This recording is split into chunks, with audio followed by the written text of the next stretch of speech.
Greetings again, and welcome to another Baldur's Gate draft, best of 3, with a okay, not a very exciting rare in this pack. First of all, a 3 mana 3/4 would otherwise be good. It even has vigilance, but of course this requiring 3 different colors of mana makes it quite bad, and the effect is in this limited format you won't have a lot of adventure spells, so copying those won't be such a big thing, so it's definitely not worth going to 3 colors just for this card. So I'm not taking that. The other interesting picks in the pack are, well, actually not a lot of them. The Prosperous Innkeeper is, out of these uncommons, the best in my opinion as an early pick in a draft. Thrakus can be better in some certain decks, but it requires some dragons at least. I mean, it is a dragon itself, but I don't actually know what to pick here. I haven't played a lot of white lately, so I'll take the Dusk card, but this was a fairly weak pack. You could have taken also the double team card, the red double team 2-drop. It's also pretty good, but well, I went with this because I haven't in fact played a lot of white lately. Not even in the drafts I haven't recorded, because nowadays I don't record everything, but it's been some time. Mostly because white is not that often very open, because it is maybe the strongest color in the set. Anyway, here I could take a Grim Bounty, I could take a Steadfast Unicorn. I do like the Sword Coast Serpent, it's one of the good blue uncommons. Blue can be quite, decent if you get a bunch of those good uncommons and rares, which you can also get quite late in the draft because of how underdrafted blue is, but I don't think there's a reason to take the Serpent right now. Basically the pick is between the Grim Bounty, which is maybe the best card in the pack. Steadfast Unicorn is really good and it combines with this Dusk card, which I first picked, so maybe I'll just go with the white card, because the power level difference is not much with these two, between those two cards. I can keep my picks white and I can move to any other color. I mean, I don't have to, well, of course I wouldn't have been locked myself to black and white if I took the black card there, but it's better to start with 2 same color cards, so it's gives you a little bit more flexibility in the draft. Now, what to do in this pack though? I could take the Lurking Roper. This Flaming Fist Officer is, I think it's playable, but it's not. It's like a mediocre 3-drop, not amazing. Sometimes it just is a 3-mana 2/2, which is bad. Sometimes it can get some counters, but it's not really a strong card. I could take also the Rabble Rouser. Alright, just go blue-white. Take the Young Blue Dragon here, which I haven't actually played a lot, which of course not very advisable maybe to take a blue card here, but then again blue will be open. Maybe I will try it, maybe I will just see if it can work, the blue-white archetype. I'm also, easily moving away from this color combination if I don't get anything that's great from blue. For example, this pack has 2 very weak blue cards, so not gonna take a blue card in here. Maybe the actual correct pick was the 4/5. There's not a lot of life gain stuff in this format, but there's some, and the 4/5 for 3s, the green card is really decent blocker as well. Alright, so here nothing is too exciting to me in this pack. This 7-drop dragon is I mean, I would take it if I had the Grim Bounty, but I don't have it, so I will take the Valiant Farewell, which I like more than the Officer here. Let's keep taking white cards. I think this is a totally reasonable card. Draw a card as part of the effect, makes most cards that don't cost a lot quite, safe picks and cards to play in your deck. Unless you play you can't have too many combat tricks, of course, but it's the first combat trick I just picked. Alright, so here I could take another Valiant Farewell, Devoted Paladin. There is a Rime Shield Frost Giant, which is one of the better blue cards. Valor Singer is also nice. Don't think I want to have another Farewell. I don't know about the Paladin either. I actually think this is the better 5-drop. I mean, if I was blue-white, I would definitely take the Frost Giant over the 4/4. You know what? I took the blue card, so I'm gonna take this one because it is one of the better blue commons, which is, not embarrassing. It is a 5-drop though, and even though this thing has a 2-mana adventure, it's also going to cost 5 mana at some point, so you can't take too many of them, but I think that was a fairly weak pack. So why not pick that one? Alright, so The Blur is just too expensive for what it does. Don't even have that many. I mean, actually I have only like one card that has some kind of an ETB or early use the battlefield ability, so I guess the Flaming Fist Officer does, combine well with Blur, but I'm not that interested in this card. I'm not interested in the other color cards too, so I'll just take the Officer for now and see where the draft takes me. There is a Cobalt Warcaller now. I still can be red and white. And I don't think I want to take a Devoted Paladin here, because I already have 2 5-drops. Although if I won't be in blue in the end, I could take the Paladin in that case. But because the Warcaller is quite good in the red-white archetype, I will take that to keep my options a little bit more open, not just locking myself to blue and white this early in the draft. It's only pack 1 after all. So here, Guardian Naga. A sideboard card mostly, 7 mana is really expensive cost for a 5-6 Vigilance. Even though it has nice ability, it can attack freely on your turn, it won't die, but at least in combat. Alright, so this is also a sideboard card. If I end up blue, I could take one of the black cards, but I'll take the Charmed Sleep to my sideboard. And this is actually one of the cards I wanted to come back, because this, if you have these, white aggressive early drops, this is quite nice, being able to, make these 3-1, for example, fly. 3 mana is a lot of mana, yeah, but sometimes if you can be the aggressive deck, it can, it's not.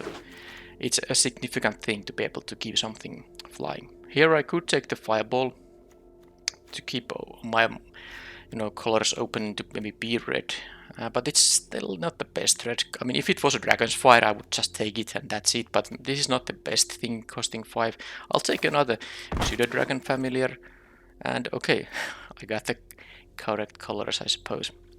Well, all these blue cards coming, being in this pack so late is not really a surprise in this format, so I might actually take the Librarians. I don't want to have too many of those 3 mana 2-1s, even though they fly. Okay, and here, Officer or the mostly a sideboard card.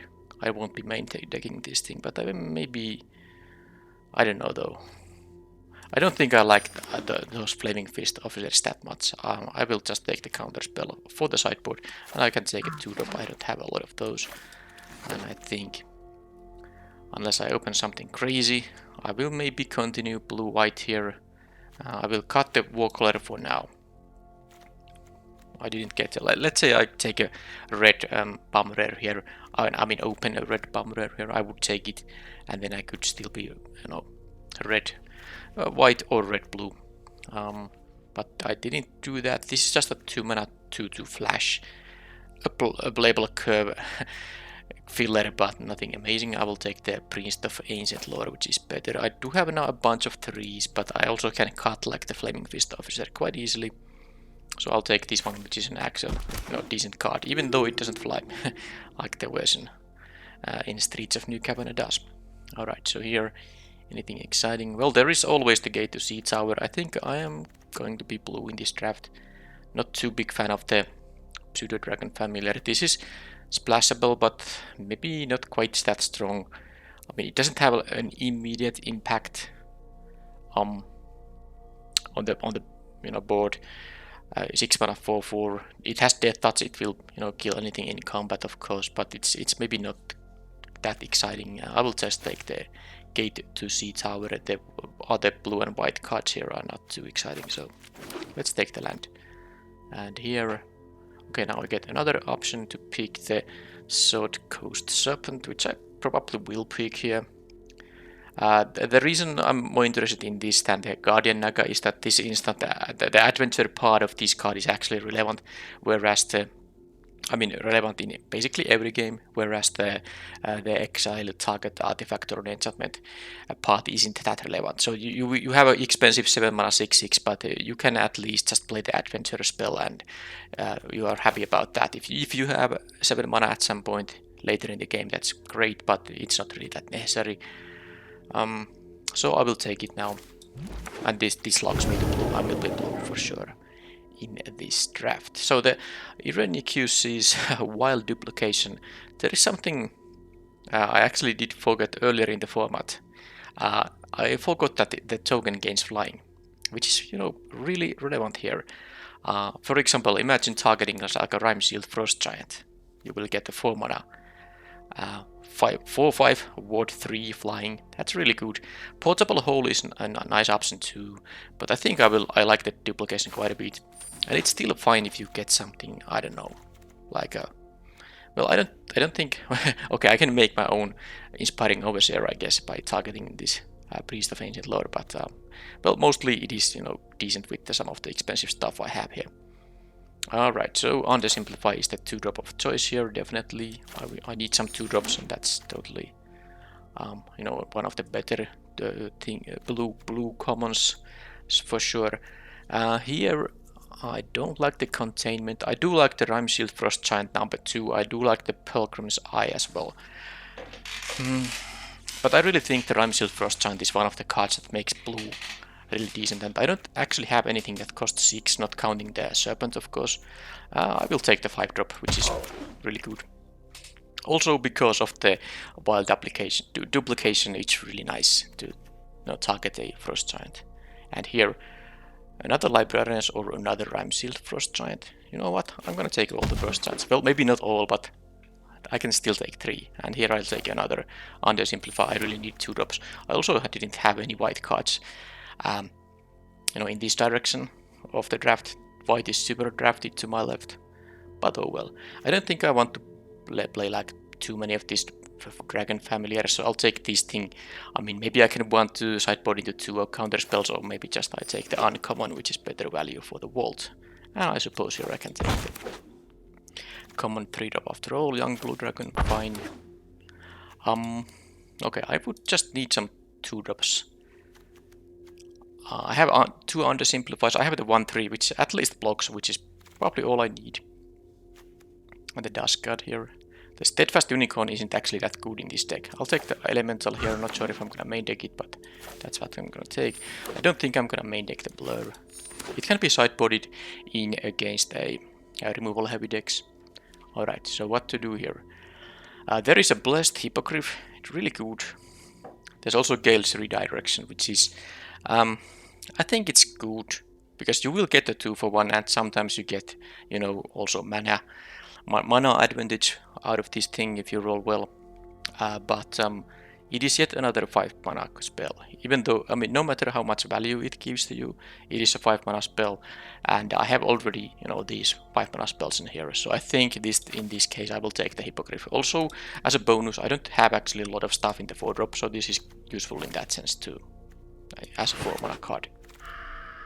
And it is a really strong card. Now I'll take the Steadfast Paladin. I'm just interested in 2-drops at this point, and it's the best option. The Goggles of Night. Well, I would pick this for my sideboard. I mean, it can easily come back to me as pick number 10, but let's just take the actual playable 2-drop here. And here I could. Okay, well, this is an interesting pack. Well, definitely this is not a good card. It's just too weak of a card, but the interesting options are Young Blue Dragon, Gate to Sea Tower, and the Dust God here. I might still need 2-drop, so maybe I'll take that. Yeah, I have so many expensive cards that maybe I don't have too much time to play activate these gates, so I will take the 2-drop now. I already have also 2 Young Blue Dragons, so let's take the thing that can, you know, help me survive. It's an aggressive card, but in this deck it will mostly be a defensive card. And I think the Steadfast Unicorn might even be a card I'm cutting from this deck. It doesn't seem like a deck that actually benefits from the ability too much. And here I take the You Hear Something on Watch. This is very good defensive card. I like the Hypnotic Pattern in my blue decks, but this is a card that I will very happily use to, you know, get rid of something for 2 mana. And I definitely will get, you know, opponents attacking me because my mana curve is pretty, you know, pretty heavy. And here, another. I will not play more than 1 Valiant Farewell in this deck. It's also better in aggressive decks when the +2/+0 allows you to keep attacking. Now I just want to survive until I play my, you know, heavy hitters here. Draconic Lore. How many dragons I have? I do have 6. I like the Your Ambush on the Road as well. But maybe with the dragons, mostly because of this of these Pseudo Dragon familiars. I will take this. I'm not sure if I can main deck it, but it's just, at least it is an interesting sideboard option. Here I can take a portable hole. And alright. Lizard Folk Librarians, maybe over a fourth Frost Giant, I think, and the Orb of Dragonkind might be okay, but I think I'll take the defensive 4-drop here now. Ray of Frost, it's a decent sideboard card. I don't want to main deck it. I don't think I need 2-drops. I got some 2-drops here now. I think I have enough, so I'll take the sideboard card. And here it's really like, don't have any artifacts, I don't think, or artifact generating cards like, you know, treasures. Nope. This officer isn't that great. The Soul Knife Spike could be okay. I don't know, maybe I'll take another jump sleep. I guess that peak happened, or did it? I don't know what happened. Yeah, I took it. I mean, I ran out of time, but it is here. So I took the jump sleep there. I don't feel like I need a Soul Knife Spy in this this deck. Alright, here, Bounce Bell or another 1-3. I guess I'll take the Bounce Bell. It's at least some kind of interaction here. I'll take the Dragon number. And why? What was that red aura doing that there still? The pattern is fine. Fine. Okay. Right, so 9 white cards. Am I gonna play all of them? I think the portable hole is something you want to main deck, and if your opponent really doesn't have a lot of 2-mana cards, you can sideboard it out, but most good decks should have, you know, a bunch of 2-mana cards, so it's not a card that will be dead. So I'm keeping it in the main deck. Any other white card I'm not that interested in having. Yeah, the Flaming Fist Officer is one, and I guess the Valiant Farewell might be another one, but this is actually assuming I play these Pseudo Dragon Familiars, the +2/+0 on my next creature spell can be quite nice, because if you get a 3-mana 4-power flyer, even though it has only 1 toughness, that's a pretty nice thing. So also having something like the Lizard Folk Librarians being a 4/4, quite relevant. Of course, the double team copy won't be, when you conjure a copy of it, it doesn't copy, you know, any perpetual effects, but still, if the first card is a 4/4, it's a significant upside from a 2/4, so it's interesting card to run. So maybe I will cut the Flaming Fist Officer, and I have these 4 3-mana cards. And what to cut? I think I will cut from the main deck the Draconic Lore and maybe the Occult Elemental, because I have these. I mean, these are basically 2-mana cards, but they don't affect the board, and eventually I kind of want to play 5 mana for them, so this is really expensive. I can put the Serpent here because that will affect the board when you pay 2 mana for it, so that will be in the 2-drop slot. But this is my 5-drop slot, so that's 6 cards, and so I don't really want to play a 6-drop in addition to those. Okay, that's still a bunch of cuts I'm gonna make here. Well, the pattern is nice, but maybe like not super necessary, at least in the main deck. Do I want to play the Invoker? With this deck, it doesn't really feel like I have a lot of... I mean, even if I am at 8 mana, so basically 8 lands in this deck, because I don't have any other way to generate mana. I might have, you know, young blue dragons on exile to cast, so it's... And I might want to activate these familiars, so this seems quite unlikely to activate. So I will cut this, because I think I have enough 2 mana plays, and the 1/3 for 2 is the worst of them. So I could see sideboarding it in either against super aggressive decks when I really care about having a 2 mana 1/3, or maybe just in a matchup where, you know, I can actually imagine activating this draw 2 cards ability, because it's of course quite strong to draw 2 cards, even though it can cost a lot of mana, or it will cost a lot of mana when you do it with that card. Alright, so then one other cut. This is of course going to be a 17 land deck. Now the adventures of these young blue dragons help me hit my land drops, but once I get to 5 mana, unless I have this, you know, in my hand or in exile, I don't actually care about hitting more than that. Maybe 6 to get double this activation. But anyway, the point is that there's no point playing like 18 lands in this deck because I don't need to hit 7, 8 mana. But I definitely want to get to 5 mana always. And this is where the young blue dragons will help. I can scry and draw to hit my land drops until I get my 5th one. So 17 is the correct amount of lands for sure in this deck, which means I will cut one more card. I guess it could be the Ape Pseudo Dragon Familiar, but I also like just the combination of the Familiar and the Frost Giant. I can make a big flyer. Because I have a few cards that I can use to actually stabilize on the ground, the 2/4s, and these things, can end up in me having 2 of these 2/4s per card. So I can stabilize on the ground quite nicely, and then I might want to find a way to win, and these are actually ways to win, because I can just make anything fly. So I'm not cutting them. Also, I do like the, just to have a 4 3-drops does make sense curve-wise, because you want to, usually you want to play 2-drop, 3-drop, 4-drop. That's the ideal curve, and I don't want to go to less than 4 3-drops for that reason. 1, 2, 3. That is only 3 creatures at 2 mana, I guess. Yeah, but there are 2 counter spells, so that's which is quite relevant on turn 2. You can counter your opponent's spell. If they don't have a spell, well, then in that case, the fact you missed your 2-drop isn't that big of a deal either. And then there's the bounce spell. This is a kill spell if they are on the play and they are attacking with their 2-drop once you have 2 mana up. Okay, it's actually... I'm kind of tempted to cut one of these young blue dragons, but then again, I don't really want to. I guess the Valiant Fable just is the worst card here. I know I tried to make myself play it because getting a 4/1 flyer or a 4/4 Lizard Folk Librarians is tempting, of course, but given how this deck is going to actually win, I don't think the Valiant Fable is that important. A 2 mana cantrip. Yeah, I do like that you come to a river, because of course, as you can see, this deck doesn't really have a lot of interaction, which hasn't, prevented me from having good results in my drafts in this format. You don't necessarily need to have a lot of interaction, but still the bounce spell, plus, very occasionally the second mode of this spell, they do something. Mostly the bounce spell, of course. So...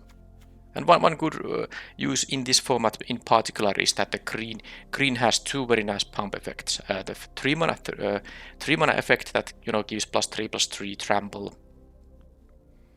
and reach, or how is it? And then it gives the boon. That's a very nice, it's a very nice counter to have a bounce spell on that. And then the other green card is the 4 mana adventure that gives +2, 2/2/2 counters, and 2 +1/+1 counters and a hexproof until end of turn. Does it also untap? I think it does. Anyway, it's bounce spell is a very good counter to that. There are also other colors can play pump spells, but the more playable pump spells there are in a draft format, the better. The more, sorry, what did I say? Did I say pump or bounce? Well, at least I tried to say that the more playable pump spells there are in the format, the better a cheap bounce becomes. Because not all the formats have a lot of good pump spells, and then the cards like You Come to a River won't be that great. Anyway, this is the deck. Only 7 white cards and 16 blue. Geez, I'm not actually trying to force blue just to have content where I have blue cards in a format where blue is the worst, but I just don't want to fight over the colors that are so overdrafted, and I don't think I saw like any late goodies from the other colors in this draft. There were maybe like some cards, but I didn't really. I mean, let's say if I just completely ignored blue in this draft, I'm not really sure what my colors would have been in the end. And I think the blue cards in here should function quite well in this shell of a deck. Alright, so let's add the landscape, and well, it's gonna be easily. I think it's not gonna be 10-7, it's gonna be 9-8 because I have the early spells. The white cards are early spells, So I need to have access to white early in the game, so 8 plains and then 8 islands in addition to that gate, and this will be the deck, at least the main deck.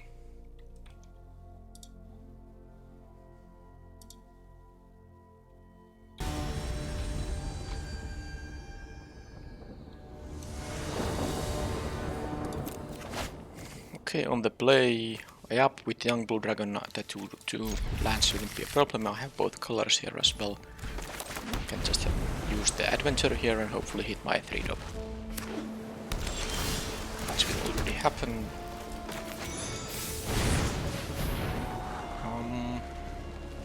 This into...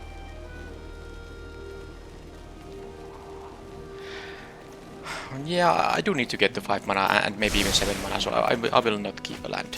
Sorry, a non-land. It would have been a fine card to have, but I do want to hit all my land drops here. This can get a free...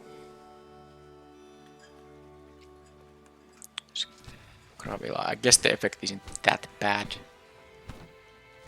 I have the option to bounce it, but I think I'll just hit my curve here. Next turn, if I want to, I can bounce and leave under simplify. Or of course, I could just, you know,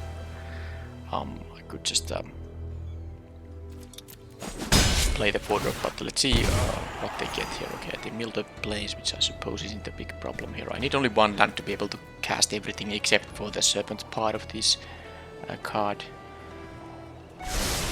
And I don't need double white in any of my white spells unless I, you know, have 2 white spells I need to cast in 1 turn, which I don't have even in my hand currently. So let's see, they didn't cast anything. I'm interested in just leaving up a you know, the counter spell in here, and I probably will be just bouncing the Cradle here. Yeah, that makes sense. They might have a land drop and then the Cradle, in which case they can pay for the 2, but this would get -2, -0, and this only works when this deals combat damage to me, so it being a -1/3 is not really a big deal. So I think if they do nothing but pre-combat, I will just bounce it.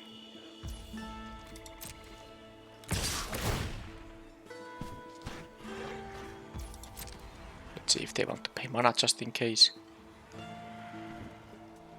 I would imagine they have better use for their mana. Okay, so let's bounce it. They might have something like a Deadly Dispute, of course, which means this doesn't even go to exile, but they did not have that.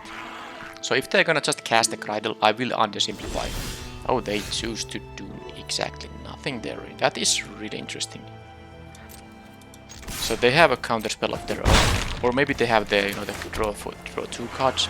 So which of these 5 mana cards I'm gonna play? Because I can't. I mean, I can either leave 1 up for the undersimplify, which means I waste 3 mana, or play some of the cards. And of course, it won't be the 4 mana card when I have 5 mana available. Against, I don't want my. If I knew they don't have a counter spell, in that case, though, I mean, the counter spell has to be the 3 mana one.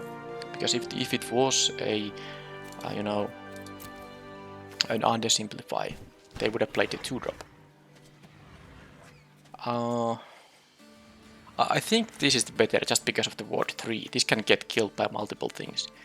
So let's hope they don't have the 3 mana counter spell. I will put them to the draw 2 cards. Oh, but what the? Why didn't they play a Cradle if they had an undersimplify there? That seems like a waste of mana actually, but maybe they knew I have an undersimplify in my hand and they really wanted to play around of me. I mean, they could have just let it happen and they still would have had mana up for the undersimplify. I don't actually know why did they do that specific thing there, but that went very, very well for them. I'd rather, you know, have my Young Blue Dragon countered, I think. But I guess it's not a big deal. Alright, so let's keep attacking here. And now I can play my Librarians and have my undersimplify out here. I will take both of these. So if, let's say I take these and then draw the planes. then I will have 4 mana still up. Yep, that's sounds pretty good. The 2-1 isn't that great against the 1-3, but it still draws me the card. And yep. It's basically a free 2-1.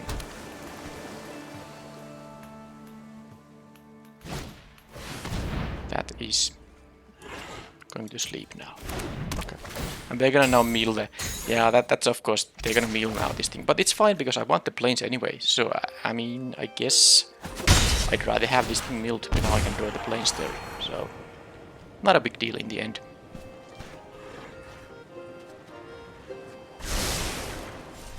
I will have this nice 6-6 also available, but if they are gonna leave... Okay, I'm gonna just counter anything at this point when they have that much mana, so I can play my... Counter a double spell, so let's just play the 7 drop. They might just kill it, of course, but at least I got to use all my mana, because if I used 5 or 4 mana, that would have, you know, wasted 2 or 3 mana. Now there's at least a chance I can draw something. Okay, that's a good one. No, I can maybe double spell on the next turn if I draw a spell. If it costs 2 or 3 mana. But yeah, the truth is that the Cradle here is you know, annoying for sure. They get the mills, well, maybe not the mill, but they get the life drain, and they get the scries. That's really valuable in the end. They mill the Blessed Hippogriff, but I guess I've seen... It's not a problem. This will scry too. I will play... I can pay for the counter spell if they have it.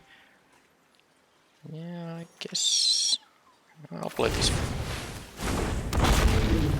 Don't have anything with specialize, so let's just play the land. Serpent will get to untap.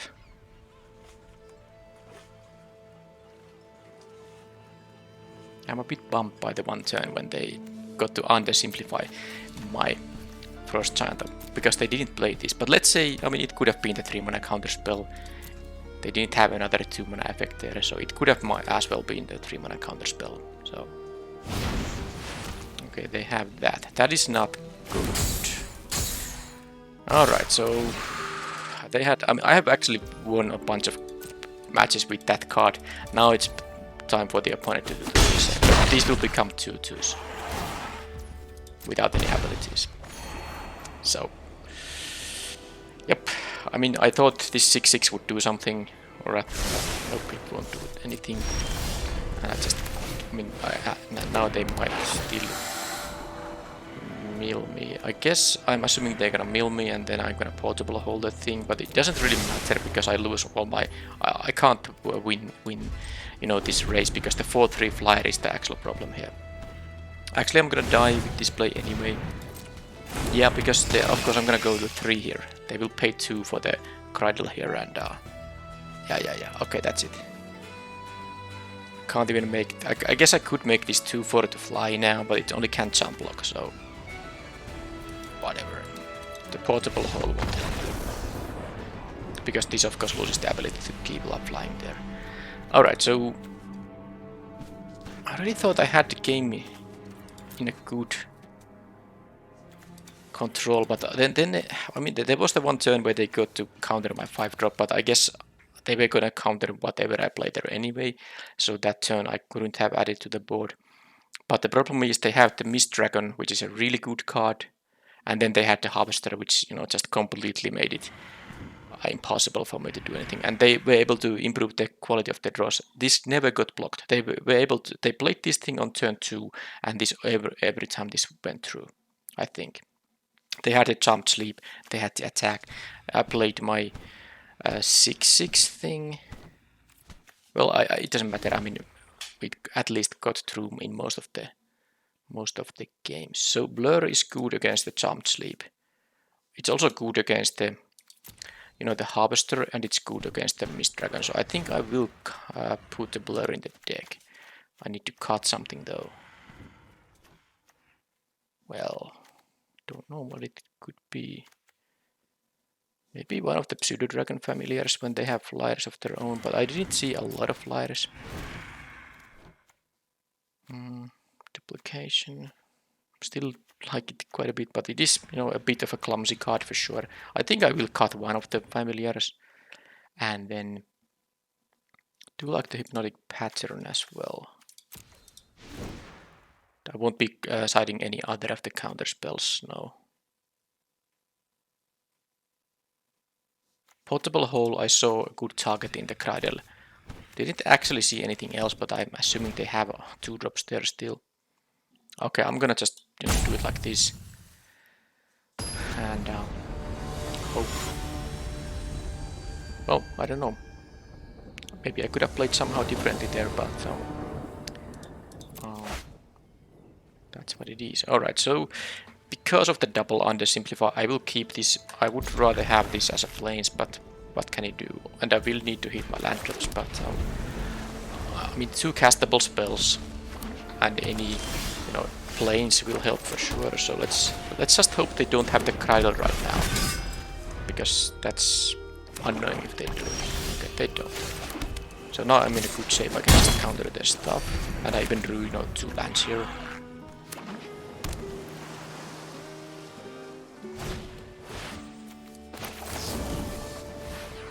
I can make a 2/2 flying lifelinker, and I will, you know.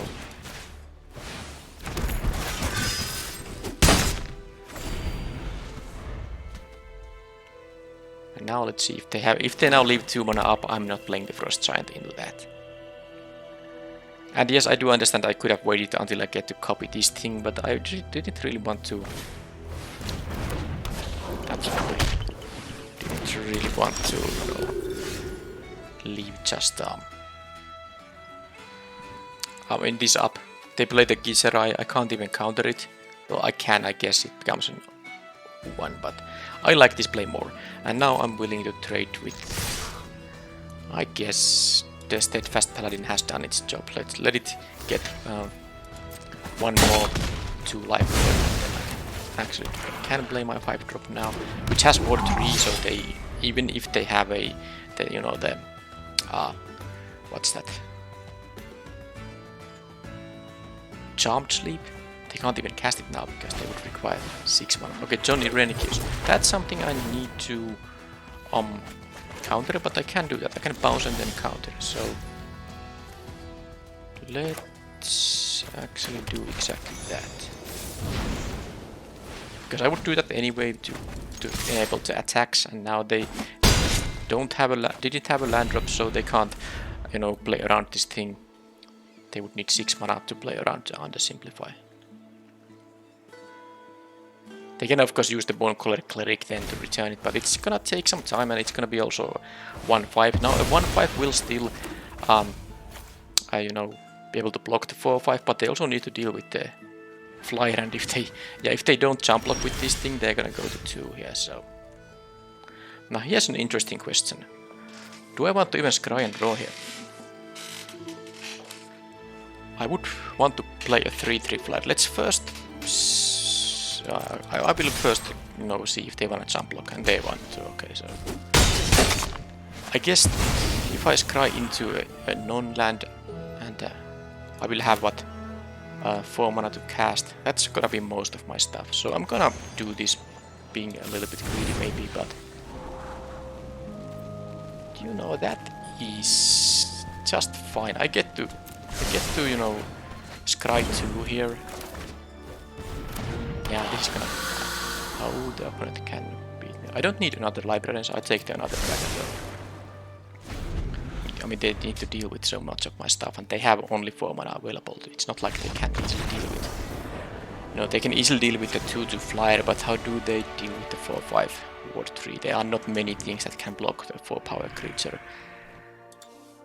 The Irenicus was one of them. Alright, so that was good. I'm just thinking, they have this 2/3 vampire spawn as well. The Bone Color Cleric, the Gizzerai. How good is my Steadfast Paladin? I like the Dust Guard because it has the ETB ability, and also you know, it can actually trade with the 3 toughness stuff I have seen here. So I'm actually not playing the Paladin here, but what am I gonna sideboard in? I'm feeling like Something like a hypnotic pattern on the draw might be interesting, but I could also just put back in the Pseudo-Dragon Familiar, because the two Power Flyers seem to actually do a quite good of a job. Now they do have the young blue dragons. Yeah, they become quite bad at that point. Right. Huh. Don't actually know. I mean, I could still play the 2-mana play just to have something on turn 2, of course. Do they have some good value for the Ray of the Frost? I didn't see any Deadly Disputes yet. Maybe the, or maybe even the, the Charmed Sleep. How do I deal with the John Irenicus? That is a problem, actually. Maybe I need to have like another counter spell instead. I think I will play the Dream Fracture. I have a couple of bounce spells, this and this. Yeah, I will play the Dream Fracture here, because that is a bomb that will easily. I mean, first of all, the 3/5 is good blocker to all my ground guys, and then it just gives too much value for the opponent in the long run. All right, this is fine. I can kill whatever they're gonna play first. And then, I mean, I'm gonna get my first giant happening. Crydalis. Gonna die. Unless they counter my spell, but I mean, be my guest.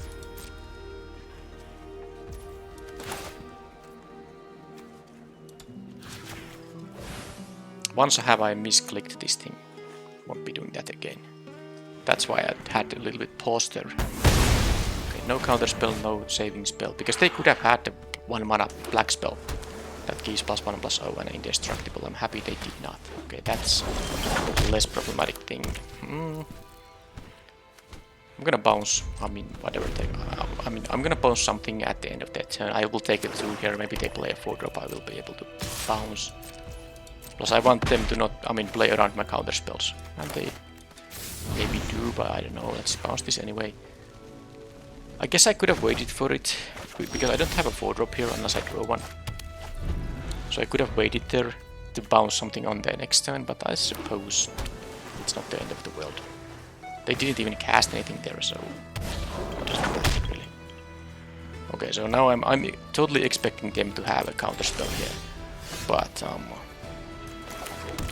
I mean, then they counter a Frost Giant. I have the 6/6 coming up anyway. I could have, really just used the gate to Sea Tower this turn, or counter something, because I do have the Dream Fracture there, but it doesn't seem like they necessarily have a lot going on. Okay, so this is now the turn when I can easily just do that. I will take 2 here, and if they don't cast anything worth countering, I will use the gate, and so on. So either they are having multiple counter spells, or they are really flooding out. Okay, young blue dragon. Now I could play it for 5, play the land and then cast it, so the undersimplify wouldn't kill it, but then it would be just at 1/3. Yeah, I think I'm in no rush here. I should definitely do, this.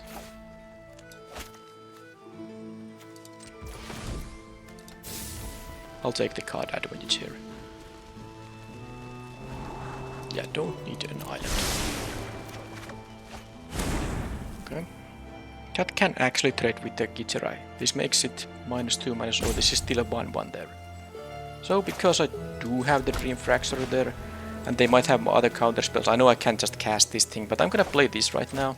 Also gives my next thing +1/+0, and if it's the dragon, it might be useful. So let's see what happens. These things can just trade. And yes, I can counter the spell. Both of us will draw a card, so it's even card-wise, but if it's a nasty spell, I'm happy to counter it, like Johnny Irenicus. No, they don't even want to. Maybe they want to block this thing. So I have killed the 1/2-drop. I know they had in there, so I'm definitely playing these two. They might not have that many ways to. I mean, that many 2-drops after all. So they have a deadly dispute. Okay, so they do have it. So am I gonna counter it? They draw 2. Yeah, I think I'm gonna go for it. We both draw cards now. But I don't want to give all those cards. And then don't have a lot going on here. Am I gonna use this if they have a kill spell on this thing? It's not actually the worst thing in the world. This is gonna be a 3 power flyer, so... Okay, let's do it like this, because I don't have anything else really to do. Now I have 2 boons.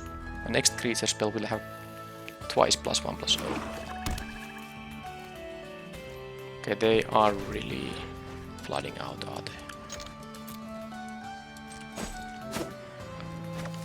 Okay then, let's maybe... Who should get the I mean, 6/5 Ward 3 or 5/3 flying? Because the Ward 3 isn't the problem, they do have mana to pay for it. Well, I can save it. Let's do this. I have the blur there, so yeah, let's do this. Doesn't really matter if I lose this. No, it's a perpetual bonus, of course. Alchemy. So even if this, gets, even if I blur it, it will retain the perpetual, boost effect there.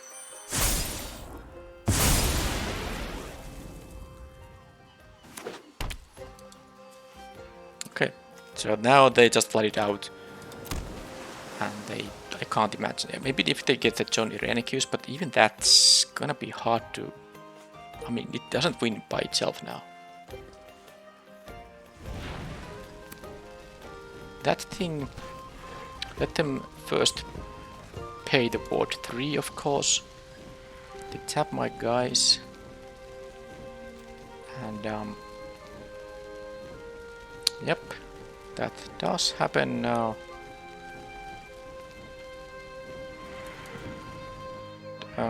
Then I need to... Because there's not really much point in using the blur right now, because they will play this on the next turn. The point is, I'm not attacking with this thing. I want them to pay the... No, they don't... Is this a target? I mean the ETB. Any number of targets. So they do have to pay the 3 again for this thing. Yeah, I want them to pay, what, 5+3 for this thing. I'm not going to use the blur, but I could bounce the Dust Guard here.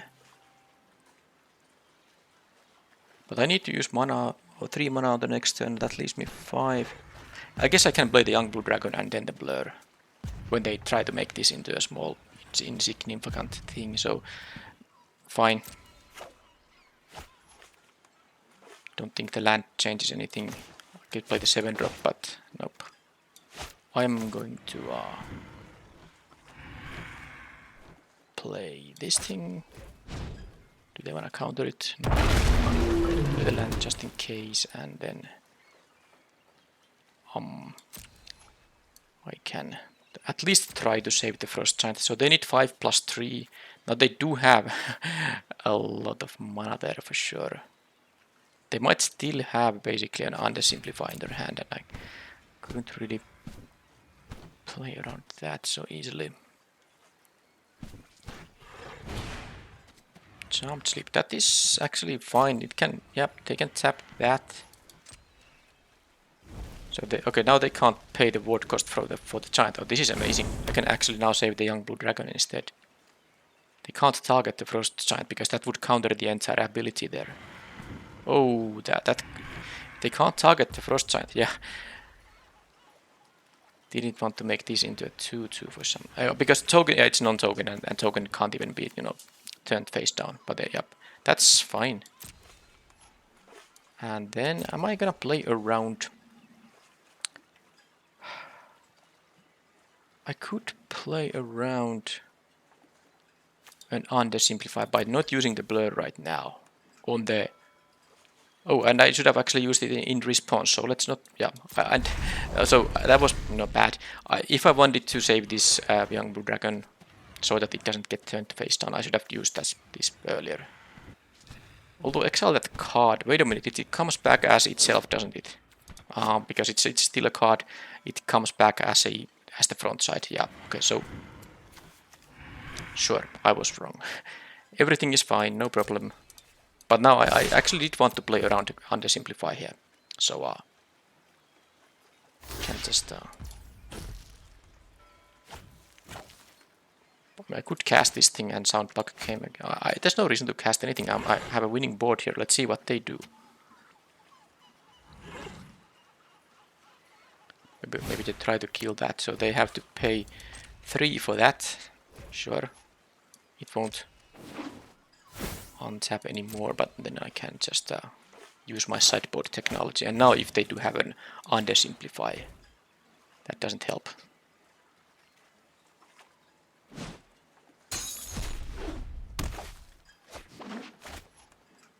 And that's all I needed. I have 8 damage here. I actually have more than that. Forgot about the flyer. Alright, so the Charmed Sleep. Not the greatest removal spell in this format, especially because even though there, Blur isn't really a main deckable card unless your deck is really full of ETBs. I could sideboard this in because I saw the Charmed Sleep. So, yep. Anyway, that was it, the first match. And I will restart the client to have the sounds and music come back.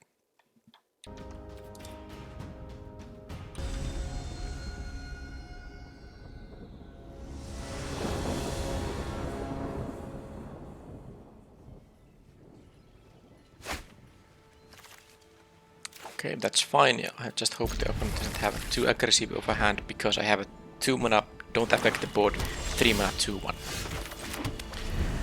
At least no 1-drop. How about a 2-drop? Does it have 3 power? Prowler. Fine. Another dragon? Sure. I have the land drops. I can just play a familiar and I will block the Prowler. There's no good way to get rid of this. They will get their card. Unless this... Okay, well, I'm actually gonna block the officer instead.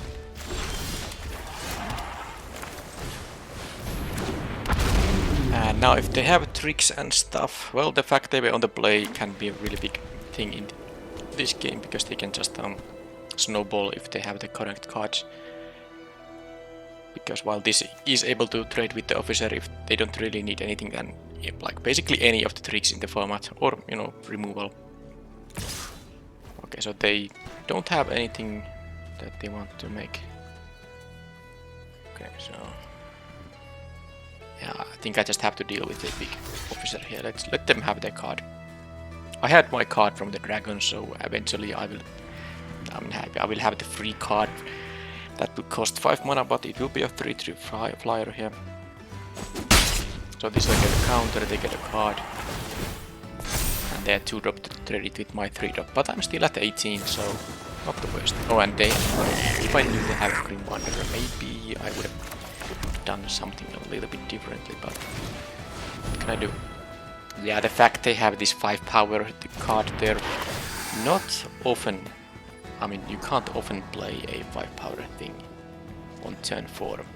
Alright, so these things are good though, so I should just keep them. So next turn what I can do, I can play the priest and then the sword ghost serpent, so maybe I don't even necessarily want to do that, but I'm still drawing the priest in case I want to do that.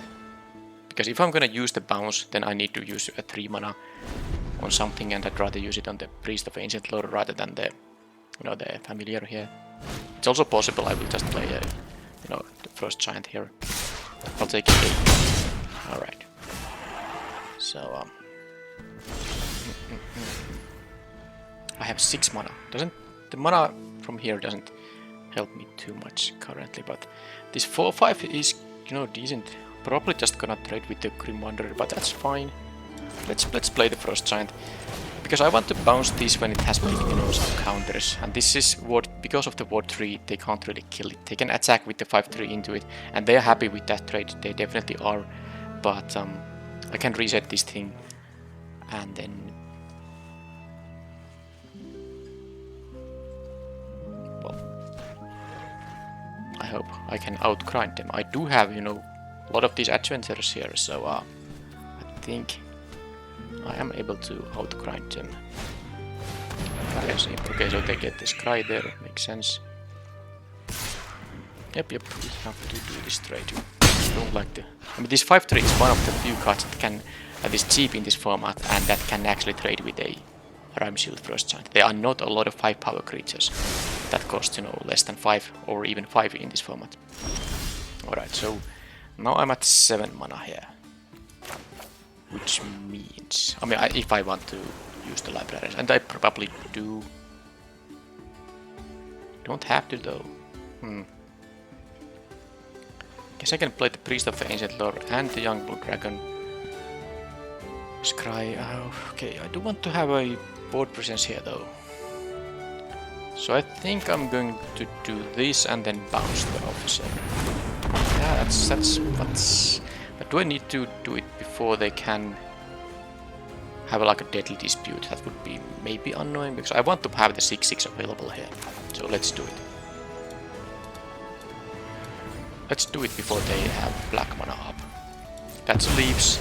Yeah, so they get another scry. I don't actually remember did they scry on top or bottom, but I still want to do this before they you know, untap their swamp. Yep, that was all that was 2 scries because they also, you know, this permanent that was the Minimus Containment went to their graveyard. That was on the librarians. Alright, so thing is this can be unblockable. More of those. Sure.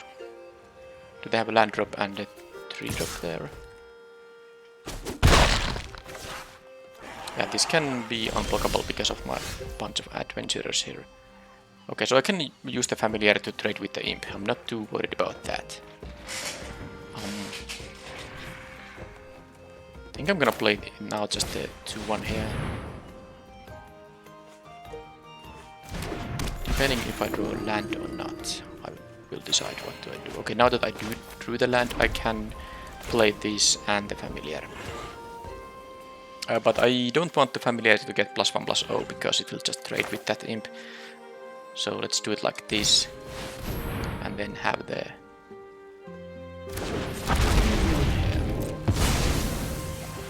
They get another scry because of the Minimus Containment.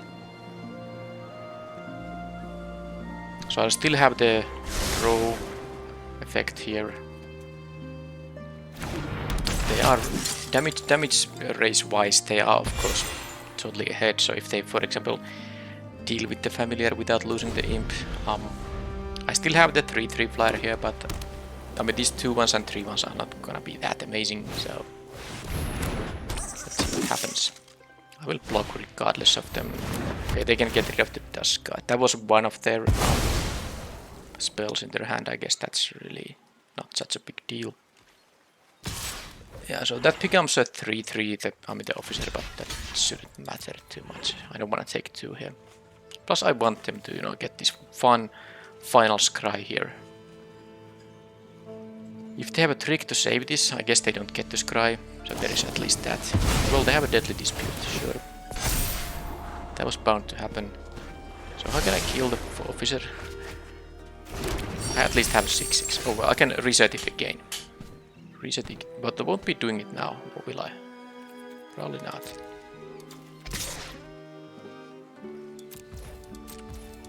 I think it's time to use the 6/6. To get the perpetual 7. Okay, maybe, I don't know though, I just wanted to play this. They can easily have a green bounty, of course, or maybe another Minimus Containment. I guess if they have a Minimus Containment, I can use the you come to a river bouncing the treasure. And then I can bounce this with the, you know, because this will be in my hand, the original card, you know, this will be in my hand again. And then I can bounce this 3/3. They can sacrifice the treasure to give even more counters, but they didn't want to do that right now. Interesting. How should I do it? Probably, I will start with this scry draw.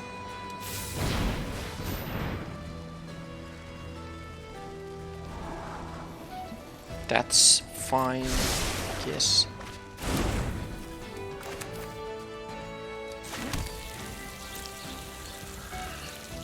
They have only 2 cards in their hand.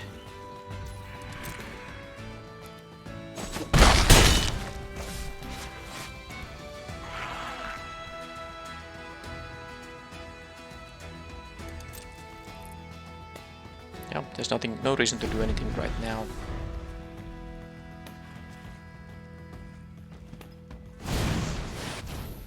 Okay, they do that. A little bit annoying. Do I maybe want to... Okay, that is a 3/3 flyer. It can give them more 1/1 flyers. So how do I do this? Because if I bounce the Flaming Fist Officer, they will get the 1/1. Although they will get the 1/1 with the treasure anyway. So let's maybe see if they are actually gonna sack the treasure right now to, you know, to deal more damage with the officer. They are not interested in that. So now if I don't want to take 3, I can bounce this guy to not take the 3, but then they will get the 1/1. But yeah, they will get the 1/1 with the treasure anyway, so... Yeah, the other option is to take the 3 here and then bounce this before the end step.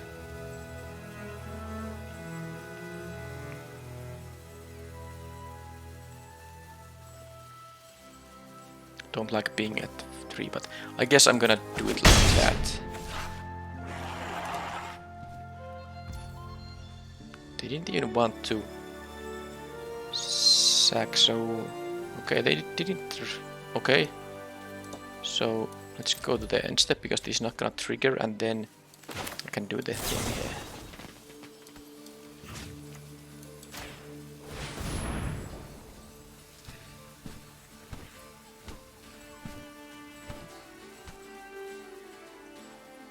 Oops.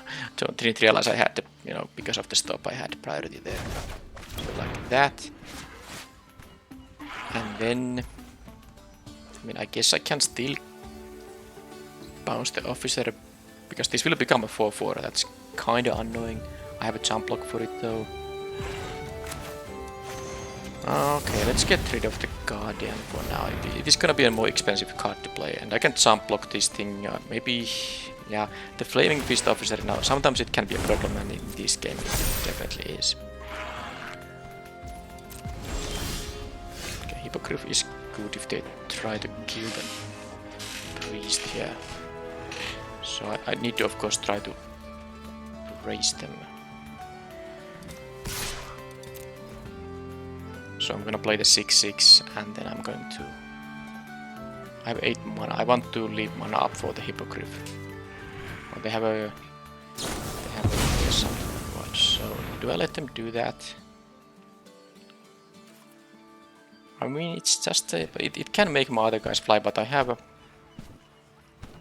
Maybe it's not a... I mean, it can give me blockers for this 1/1s and all that. Okay.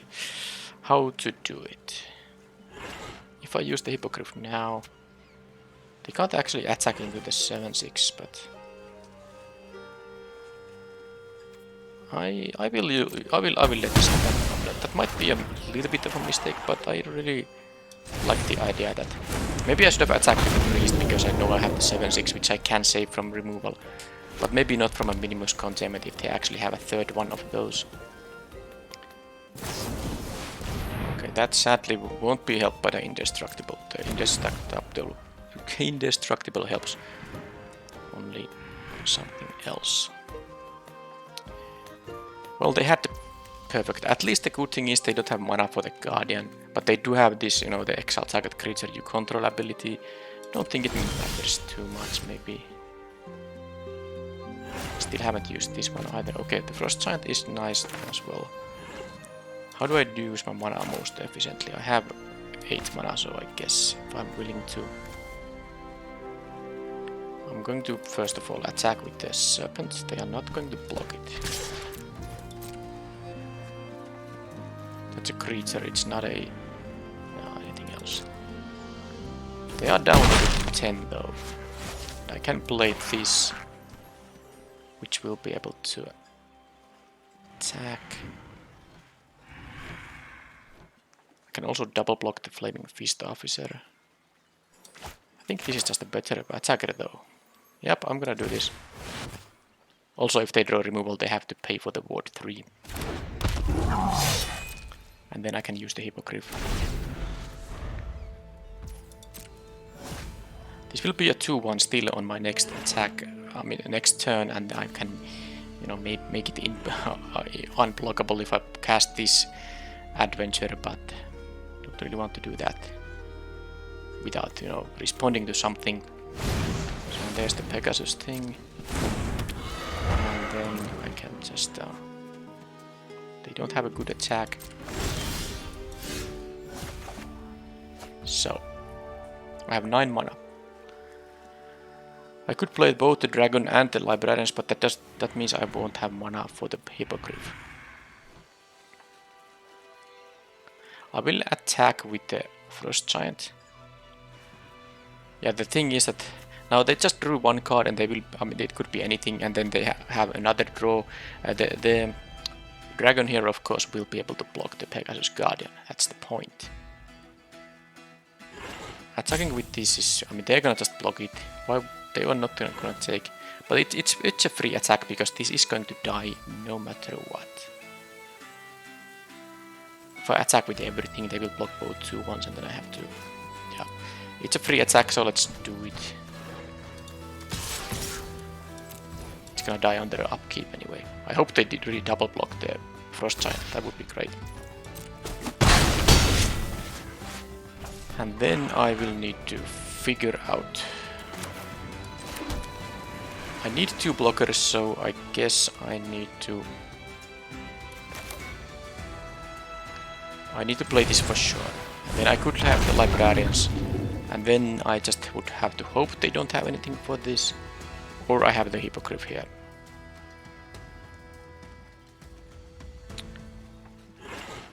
It's a really tough one, because if they don't have anything, I can just do the blocks here, jump here, and trade with this guy. And then I would have this additional attacker here, I would get the Scry too, all that is very relevant. All that is very irrelevant, but if they attack with both... Okay, I'm going to...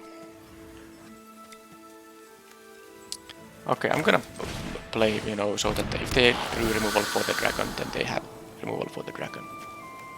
This is both very good. I guess I want to have this that makes me fly. Okay, I'm gonna do it like this. But yeah, now I'm gonna lose if they have removal on the dragon. That's just how it goes. Or if they can make the officer fly somehow. They have had 2 draw steps, and that's it. The blessed Hippogriff would have won me the game. I guess it's, yeah, let's let it. So they had 2 draw steps time to find exactly that kind of removal spell, because the thing is, if they had more stuff like Mimus Containment, that Hippogriff wouldn't have helped. Now, maybe they don't play 4 of those, but still, even a Silver Plague wouldn't have worked, because then it would have still been a 1-1 and able to jump block the Pegasus Guardian. The reason I chose to play the Lizard Folk Librarians is that they still had 2 cards in their hand. They could have been both like, ground creatures, for instance. And I wanted to, give myself a board presence that allows me to attack properly in there. And I also wanted to do it so that if they have, they have some kind of double block on the Frost Giant, I can still make this thing indestructible with the Hippogriff that I would still have in my hand. So that was a risk, but they had to draw a Grim Bounty in 2 draw steps, because at one point I knew the only card in their hand was the Pegasus Guardian. I don't think it was that badly played against the deck. It was a game 1, so I didn't know what their deck has. Of course, in game 2, it would have been different if I knew their deck has a Grim Bounty, for instance. But now, with the amount of Minimus Containments they have, now the blur thing isn't that great, because this is target creature. This only works with the Minimus Containment if I get to, respond to it. Unlike with Charmed Sleep, when it's enough to do it at any point. But there's also the Grim Bounty.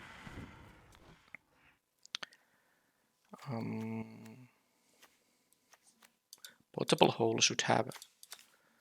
I didn't actually see a lot of things. Well, okay, the Prowler is very good target, and of course the Wanderer too. So yeah, Portable Hole. I'll have it.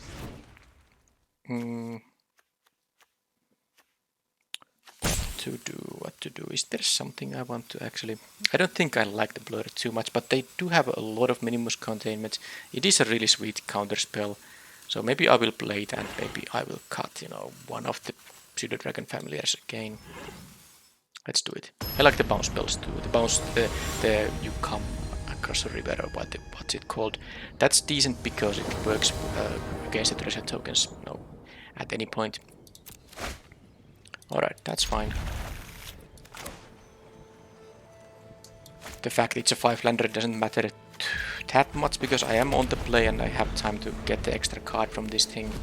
And at least I will be able to cast this thing on turn 5 if nothing else is gonna be better. Oh, and now did they have to have that annoying thing against my... Okay, I'm gonna... I don't know. I really hate to play these. I'm gonna take that. It's so good when I get my Rime Shield Frost Giant spell. Yeah, I hate my X1s against sampling casts, and who wouldn't? I have 2 of these things in the deck. I have also a lot of those 2 ones. I think I caught one of them, so not great. Definitely not great here. I don't even have any play here other than this. I guess I just have to... Or maybe they have a Deadly Dispute.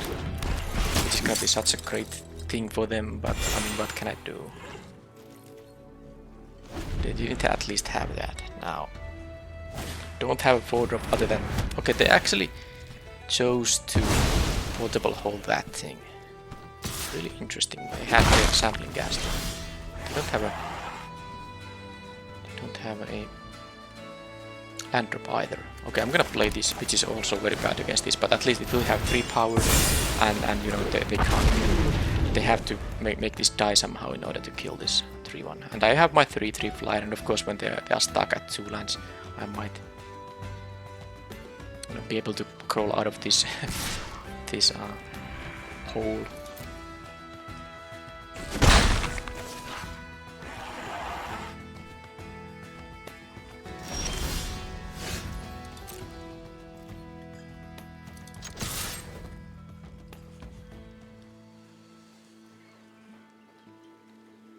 Do they have to use another card to kill a 1 toughness creature when they have a sampling ghast? Sure, kill it. So now the sampling ghast isn't that nasty. Now at some point they will draw their lands and they have, what, 7 cards in their hand? But I guess I have a bunch of heavy hitters, so I have a good draws too if I just can dodge, you know, most of my you know, lands here. Okay, so I could block here. They might do this attack just to get the treasure, and I can take the 1 here. They also might have to kill this actually, so don't want that to happen. Well, there's one of the lands. I might just play the duplication here. It's kind of losing a little bit of value because, you know, it is... Okay, another one of these. You hear something on watch. Because, you know, the fact it gains flying isn't relevant, but it's the only reasonable thing I can do here, so I hope they don't have anything like a... I guess they could have a cast down, but they didn't, so good thing. Maybe they find their land finally. This is a lot of turns when they haven't.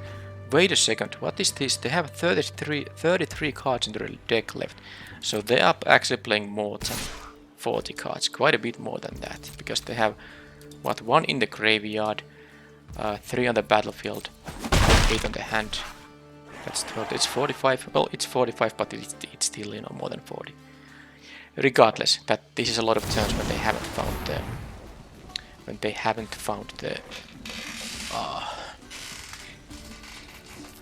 you know, a 3rd land. I'm just wondering why they're doing this. So they can exile this and return. That doesn't do anything. I know I could bounce it and then this, you know, goes to graveyard, but that doesn't do actually anything.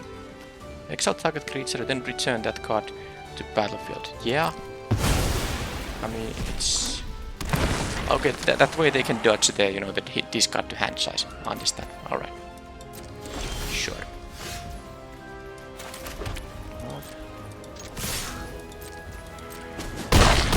I don't draw anything too relevant here, but of course this entire situation is very good for me, so can't be too sad about it. I could also bounce the portable hole at the end of their turn. That would only make sense if they, you know, tap out. I think they want to see.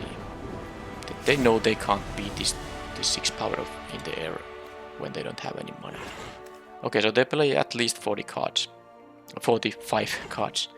Which, you know, doesn't affect my sideboarding in any way, but the Sampling Ghast, it has such good targets in Flaming Feast, Dusk Guard, which I have 2 of, and the Tudor Dragon family. And the Priest of Ancient Lore, not so bad, because this, you know, draws the card first.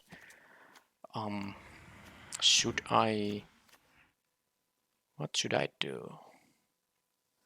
I don't even want to have the Charmed Sleep, because I saw the Deadly Dispute there.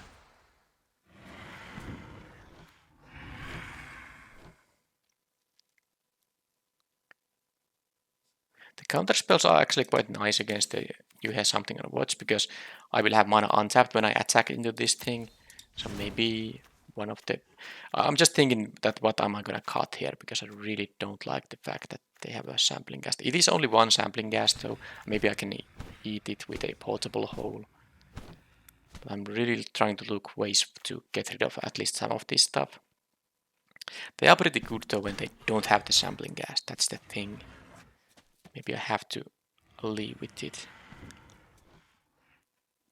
I don't think anything here is, you know, is particularly amazing or anything. Yeah, okay, fine. Fine, let's use the X ones there. I'll check if they did change the amount of cards in their deck.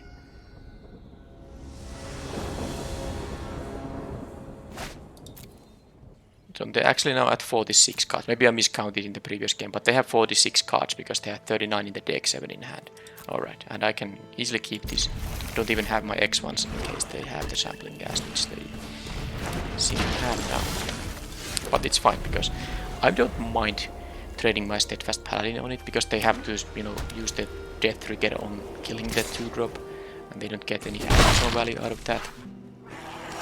And if that happens, fine with that. Okay, then I can... Next turn... They have that. No, I think I'll just trade with the Archivist in that case. So they go 1-drop, 2-drop, 3-drop. Wow, that is...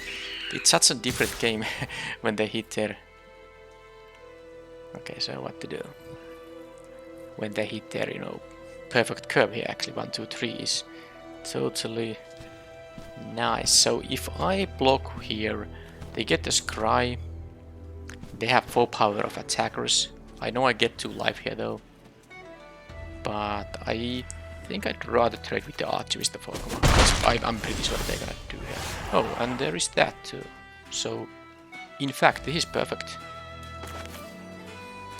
I can leave mana up for the Undersimplify, and now this leaves the battlefield effect, so they get to Scry, but at least I get to, you know, attack with my 2 power life. Maybe they shouldn't have attacked with the Ghast, because they could have now blocked with the Ghast, but now they have to take the 2 or trade with my Paladin, which I would be happy, you know, to take that trade. They left that thing on top. How about my Lifelinker? Is it too annoying for them? They don't want to block. They shouldn't block there. But I'm gonna hopefully get the counter spell here, because I did not play the Scry here, Scry and draw here.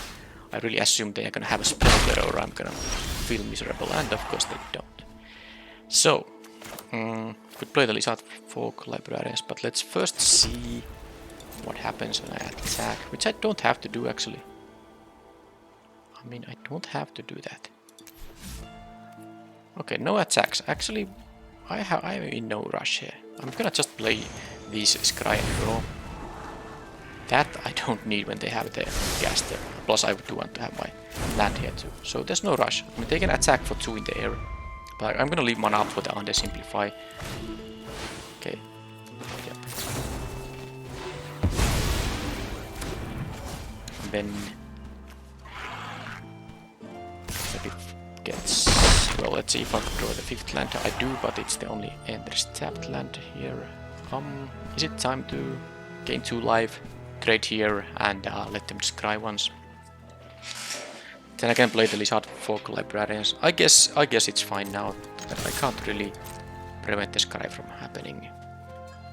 And at least this way they can't use something like a Deadly Dispute for that.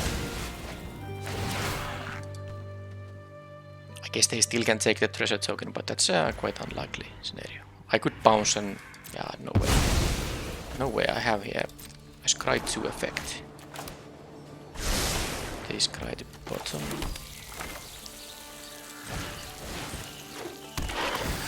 And out of these cards, I will take the duplication. And yep, that's all I need there.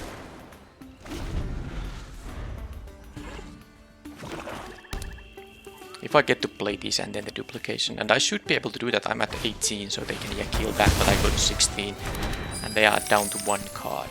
So unless they have, but they could of course have one of their multiple Grim Bounties, but... sorry, Minimus Containment. Alright, well now this is again a little bit different when they have the 5-3. So if I play the first time, now I know the hand is empty, so they would have to draw one of their Minimus Containments, which I saw 3 of in the game 1, but still it's 3 out of 34, so around what, 9% chance. Right. But I could also play the... because I want this to be copied with this duplication. Now, the problem is I would take 7 damage. That is still only 9, but I guess it is just I kind of want to bounce the Grim Wanderer. That's what I want to do. I guess I could also play the Dragon and trade with it. And they can't even attack with this. Okay, fine. I'm gonna do it now like this. And if they attack with both, well, I have to block the imp and take whatever trick they are having. If they attack just with the Wanderer, I give them the additional Scry there. Okay, they have multiple of those casts. Well, this is game 3, so there's no more sideboarding here.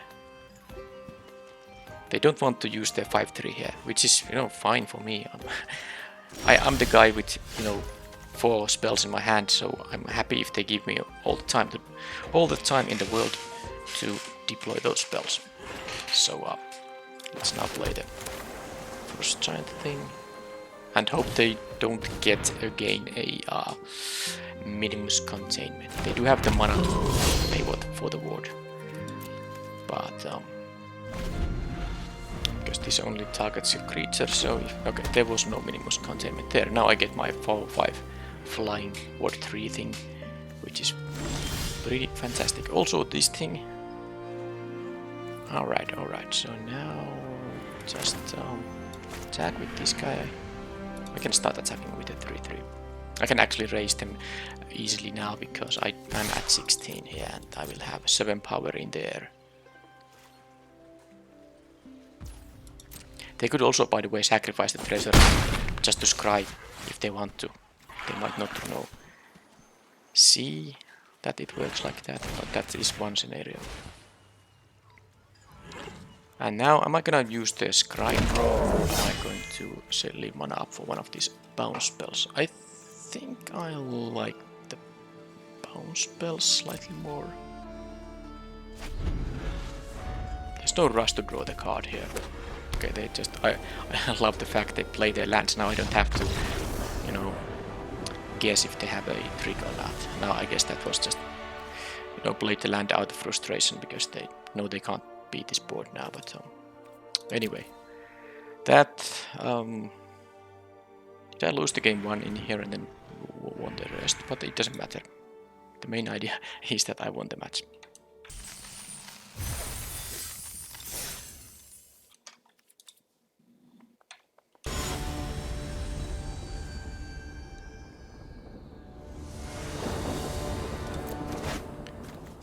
Okay, not a great hand, but I'm on the play. I have a defensive 4-drop, which with the Scry 2 will make it quite easy to hit the 5th land. I mean, if I haven't already drawn it by that time, so I'm gonna keep it. There's still a chance I hit like a play by my turn 3 here, in the 2 draw steps I will have before that. opponent also mulligan to 6. They are at least playing a 40 card deck.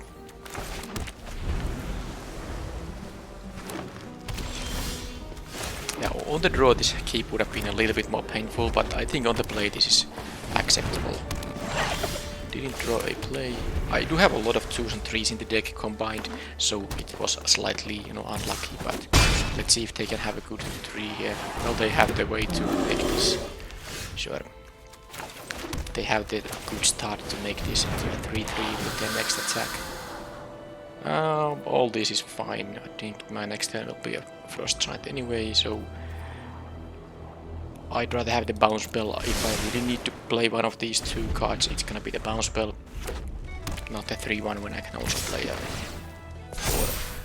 4-5. And yes, on the following turn I can, of course, if I don't block here, but I have to block, right? It's way too risky to not block. I mean, I miss out on the double team, and then on turn 6 I could play the Librarian's number 2 and one of these 2 drops, which I will be having in my hand. But if I take 7 now, and then I next turn play the Frost Giant, I mean, that would mean I am attacking with this. I might have a profitable attack, at least such an attack that they can't kill this for free. But they might also have a 4-drop that is like a 4-3. Yeah, it's too risky. Plus, point is that if they have a pump spell, they can attack past this guy. This becomes a 4-4. It's just a disaster. Okay, they didn't have a pump spell. Do they have a way to make this into 6? Not now, not currently, no. So this is now very good. This is a way for me to stabilize, because they need a pump spell to attack past this guy. And the pack tactics won't happen right now. They are not attacking. That is really good. Okay, well, I mean, now it's rather easy. I'll just attack for 4. I really like these Frost Giants. They don't want to risk any kind of double block, and I can play another one of these guys. So they couldn't attack on the previous turn. Can they attack on this turn either? They didn't have any spell, by the way. Maybe they have a 7-6 now. I can bounce it. Okay, that requires 8 power total. Don't want them to have that at any point. Well, I guess it is a race then. I also can make one of my guys unpluggable. I don't mind this race. But they will have pack tactics, but they can't leave, everything. I'm going to, win on with the backswing. They would have to attack with everything to have pack tactics. And then they don't have any blockers, and I might bounce or counter the blocker they're gonna play. So yeah, they were really flooded out there, I guessed.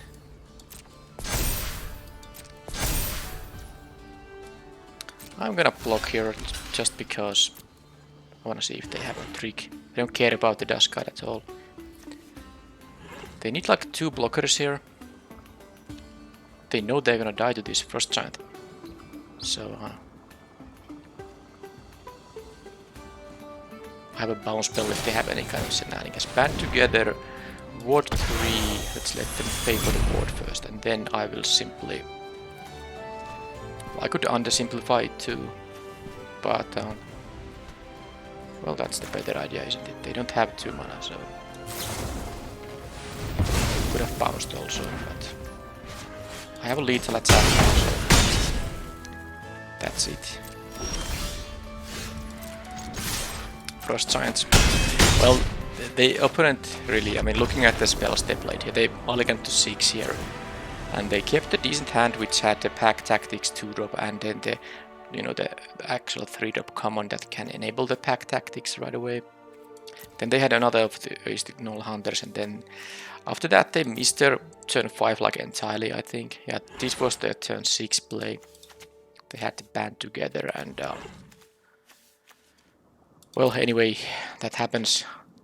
But this was a good showcase again, that because they couldn't, I assume they had to band together in their hand earlier, but they couldn't cast it on turn 5 to kill a Frost Giant, because they require 6 mana to do that if they cast a 3 mana spell that targets it. So the War 3 is very huge with these things. This is, you know, if there's something good about blue commons in this format, it's the Frost Giant. And then the Under Simplify is like an acceptable level, a little bit maybe better than a... Mostly because the other 2 mana blue commons are quite weak, and this is at least something that's not embarrassing to run. So anyway, yeah, this is a really good card. Now, what do I do against red-green? The Ray of Frost is easy. Charmed Sleep. Red-green is one of the color combinations that don't have like an easy way to, you know, nullify the aura-based removal. So I think I might also want to have a Charmed Sleep here. And Portable Hole will be nice in dealing with these Null Hunters.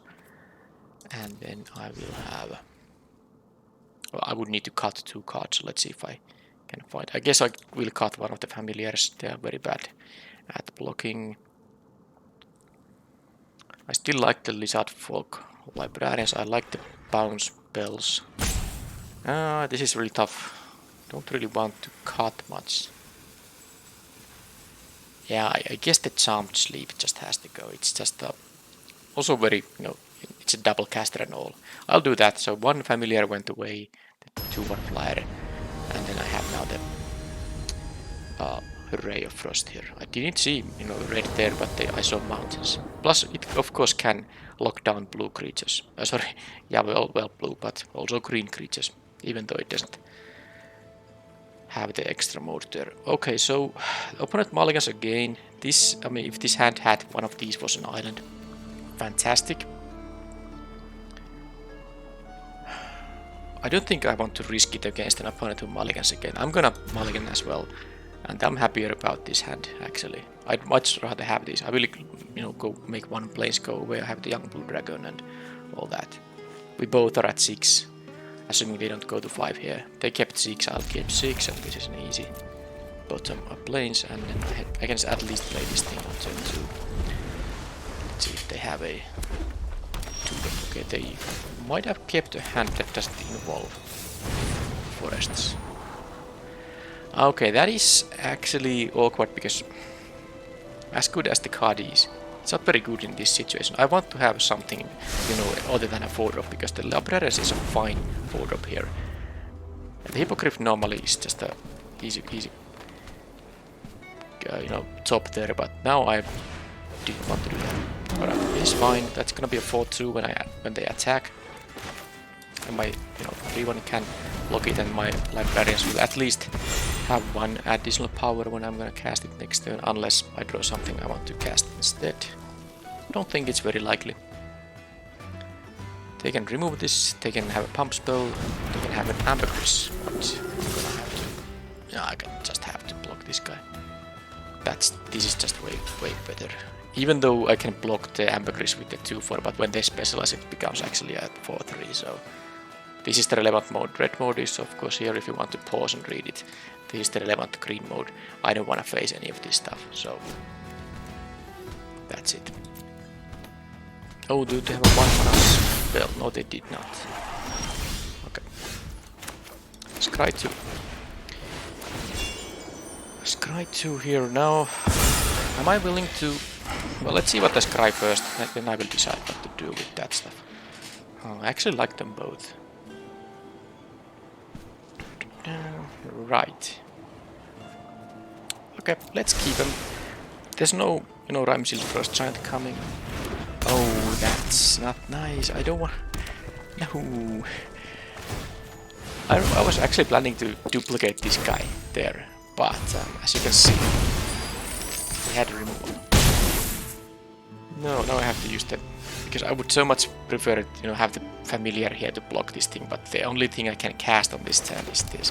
Yeah, yeah, I mean, I consider it unlikely that they have a kill spell here, but well, they did, and now I have to...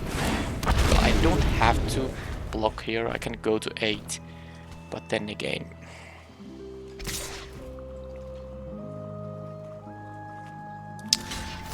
I'm gonna block here. I have only 1 spell for this time.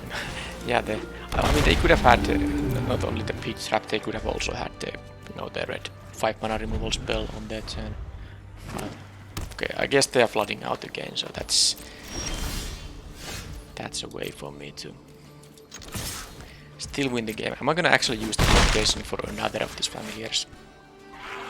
I just don't know if I want to do that. I will wait for a bit, because even though I had 4 more power of flyers, it's not gonna be that fast of a clock. They only need to draw something relevant. I mean, almost everything else in my deck is better than copying another one of these guys.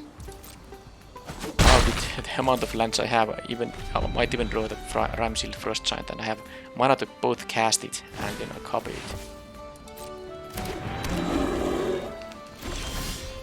Okay, I just can't do it. Okay, well, in that case, I suppose I'm gonna have a defensive family. I mean, I missed out a bunch of damage, but I didn't know I'm gonna draw all these lands. Now, they could have had the bite spell, but I had the bounce spell to, bounce this in response, so it's not so... That wasn't such a risky play. They, of course, could have had like a Dragon's Fire, but what can I do when I just have lands?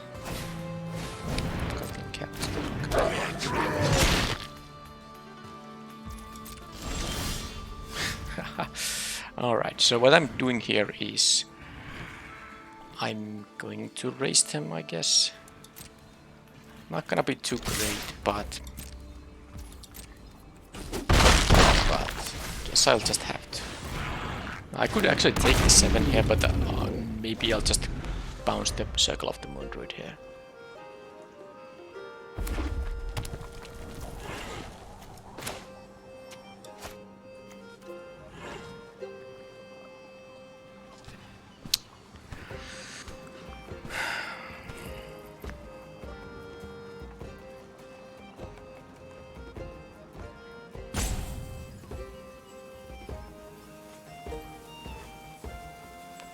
Okay, I'm gonna do it.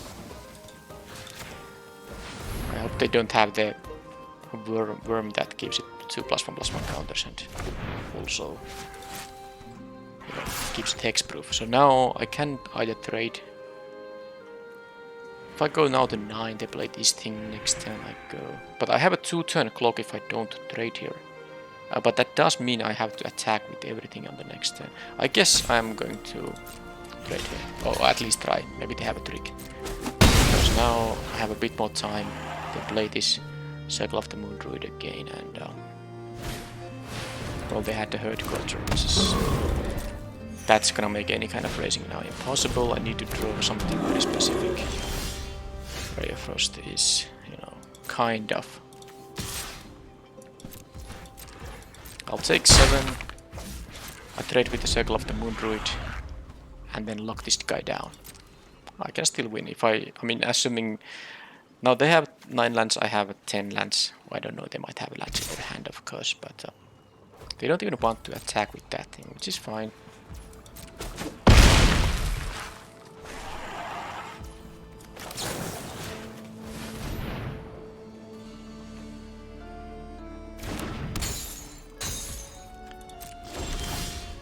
Well, that is a land that allows me to get at least something, but I can't do anything right now. This is really...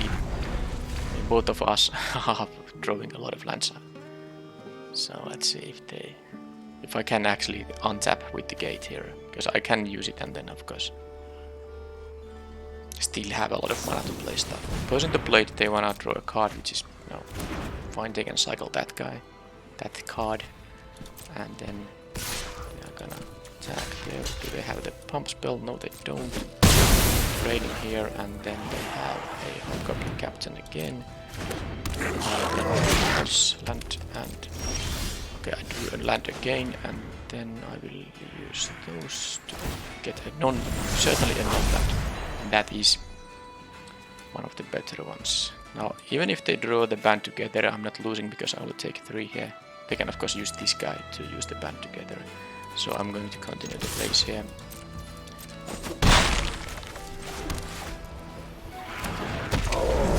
Next turn I can attack for 6 if I get to untap with all this, because I can make this guy fly. It's not enough though. So let's see. Okay, so they have to have a pump spell now. If I don't block, I lose 2. Now what they could also have is Poison the Blade. So let's see. If it's a Poison the Blade, I should not block here. If it is a pump spell, I will lose this thing, but if it's the +3/+3 and trample thing, yeah, I mean, I guess I'm gonna do this. I'm not. I would lose to the +3/+3 and trample thing if I don't block. But if I block, I will take only what 1 damage in that case, and this will die anyway. That's the point. So it could be a Poison the Blade, but let's see. I guess it could also be a Dragon's Fire there. You come to the null. Well, that's fine. That's actually very much fine. That was just a... yeah, I mean, I would have lost if I didn't block there, so happy I did. Now I have a lethal attack coming. Let's see if they can draw something that makes that not so lethal. 5 power in the air is possible for me now. Okay, so both of us did, you know, flood pretty heavily.